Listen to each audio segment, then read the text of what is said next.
د الله رسول فرمایي د کوم چا چې پیسې تر بډۍ لاندې د نارینهو دپاره د بخاري حدیث دی دا به جهنم ته ځي دغه بقایا حصه د پښو چې کومه ده د الله رسول فرمایي دا به جهنم ته ځي او د الله رسول فرمایي د قیامت په ورځ به لکه چې دا لاسو ته هتکړۍ لوېدلي او پښو ته زولنې لوېدلي بیړۍ چې کوم بلل کېږي دا به د جهنم د اور جنجرانو پښو ته لوېدلي څوک چې څوک پیسې لاندې ساتي اوس زموږ ته خو داسې مسله جوړه شوه نارینهو پیسې دا وکیلان نه دي غریبان دا ګوټو یې لا پیسه لایي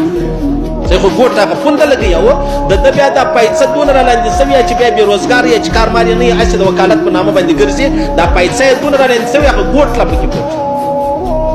صحیح شو حرام کار ناجایزه کار قطعا بیا نه کوو ابو بکر صدیق یو ورځ پیغمبر علیه السلام ته یا رسول الله کله کله زه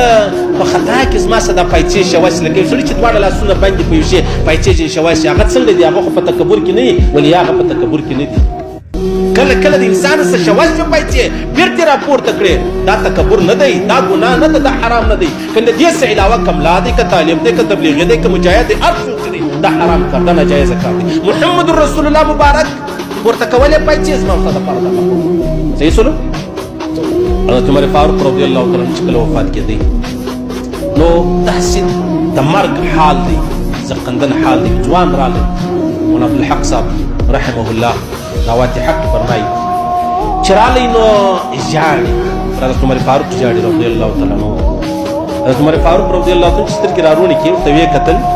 د دغه ځوان پیسې ډېرې شوولې حضرت عمر فاروق په دغه حال کې ورته وایي پیسې پورته که پیسې ژاړمه پیسې پورته که په دا ټیم کې د سړي څه شپه صحیح سلو یعنې دلته د مرګ حال دی د زقندن حال دی سخت مشکل حال دی دی ژاړي دا ځوان پر حضرت عمر فاروق باندې دلته حضرت عمر فاروق ورته وایي پیسې پورته کړه پیسې پورته ساته